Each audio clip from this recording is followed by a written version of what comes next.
Welcome to Buddha by the Bay. Tonight we have Adam Coots, a meditation instructor who gives 8-week classes in his domicile. Next one starting this coming Sunday and another one up in March. And if you're interested, please contact him through his website, www.intromeditation.com. Adam is going to speak tonight a little bit about meditation in daily life, meditation in action, or mindfulness in action. Glad to have you. Yeah, my pleasure. Thanks for having me back. Thank you for coming. It's nice to be here. So I think sometimes when people start on the Buddhist path, they start with sitting practice. They start sitting on the cushion. And that eventually people start to realize that the mindfulness that they're developing or the openness that they're developing on the cushion is something that's best developed or can be taken out into daily life. I think that's you. I don't know where it is. Sorry. Anyway, I have several spiritual teachers that talk about how we live our lives, we go about doing whatever we do. We make the choices that we make in our interactions with people and managing our finances and our careers. But the spiritual dimension for the individual person is our degree of openness on the inside. That, no matter how stressed or busy we are on the outside, or whatever forms we find ourselves dealing with, there's a way in which we can have a fluidity on the inside or an openness. Or, life can be really great and we can be closed on the inside and be suffering or not spiritual. So I think finding ways to bring that openness into daily life, there's sitting practice, there's working with teachers, there's reading spiritual books, there's whatever people do. Taking long retreats. Mm-hmm. But eventually, we come back to our daily lives. We're riding on airplanes, we're riding the bus, we're going to meetings, we're working on a computer. It's the proof of the pudding. It's the proof of the pudding. But it's like those places are places where the fruits of our practice are realized, but they're also places for practice in and of themselves. They're realized and tested. Realized and tested, and they can be cultivated in those arenas as well. So the first thing I want to talk about is, in Theravada Buddhism, the way mindfulness is taught is the 4 foundations of mindfulness. Mindfulness of body sensations, of pleasant, unpleasant, and neutral, of thoughts, and then of the final one is kind of deep philosophical truths. So I think we talked about that last time I was on, the 4 foundations. Assumed in the scripture that discusses the 4 foundations of mindfulness, awareness of the breath is kind of the 0 step. It's kind of the fundamental. So awareness of the breath is one of the first things taught by many Buddhist teachers. It's traditionally kind of when a monk enters the monastery, the first thing they have the monk work on. And the reason for that is? Oh, there's a lot of reasons why the breath is pretty fundamental. The breath, it's free. It doesn't cost any money. Even a stick of incense or a bell would cost some money. It's always with you. It connects the inside world and the outside world. It's directly connected to the mind. It both conditions the mind. If you start breathing really rapidly, you'll get agitated. And if you're peaceful, it's reflected in the breath. It's kind of voluntary, it's kind of involuntary. It's non-sectarian and non-religious. Exactly. But it brings wisdom to pay attention to it. Yeah. It's, a big aspect of Buddhist philosophy or insight is impermanence. The breath is impermanent. It's always changing. You're breathing in, you're breathing out. And yet at the same time, it's kind of simple.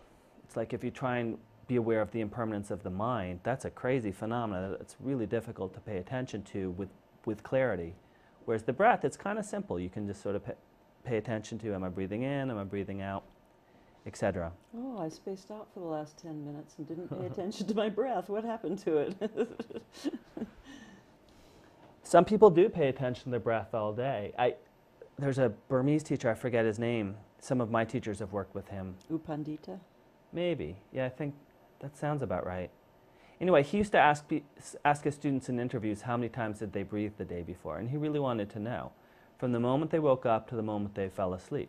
So the idea there is a person can use the breath as an anchor so as not to be too caught up in the objects of everyday life. You're talking to people, you know, you're trying to get something done, you're going about your life, and at the same time keeping a spaciousness about it, an awareness that it's just life. You know, rather than being like, oh, I gotta get this thing on time, and after that, man, I gotta get that money into the account. There's a way in which being aware of the breath can be like, it's just the passing show, kind of a bigger picture. So the breath can be very helpful that way. I've tried counting my breaths while exercising. It never works for me, especially swimming. I always end up with a mouthful of water.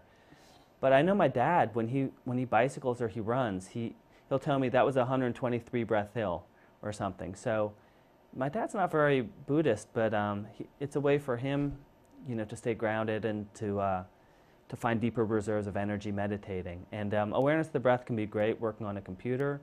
It can be great. I mean, if you're accident prone, being aware of your breath brings you back into your body, and you notice where you're placing your feet, and you trip less often, for instance. I was just at a Buddhist event today, and we're talking about what's called the 5 faculties, which is one of these Buddhist things to cultivate in everyday life, in work life. And one of the people in my little discussion group was a cop. And she was talking about how important it is to be mindful when she was a cop. I mean, she was a detective, so she did investigations.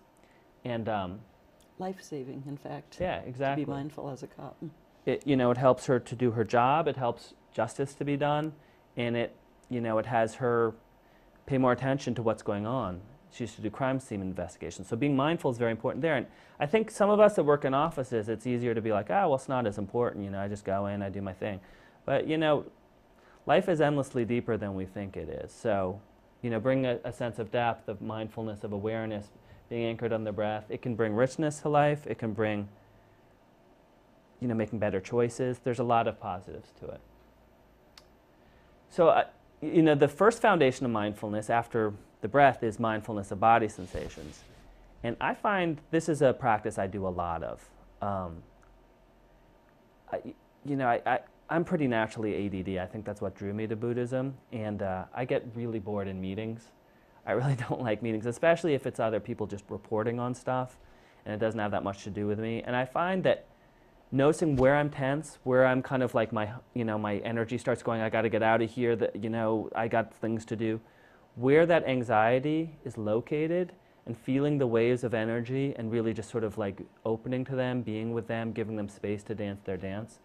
I find that has me be there, it has me open, it has me be patient, it has me be tuned into the conversation. If I am asked to contribute, I'm actually there rather than thinking about all the things I have to do. I'm less likely to kind of be kind of snappy, which sometimes I am in the workplace, and more just kind of to be open, to be generous. Do you think if children who are diagnosed as ADD could learn mindfulness, that it might lower the extremely high numbers of them that are being diagnosed and labeled that? Well, it sounds good. I haven't really thought about that. I don't really have an opinion.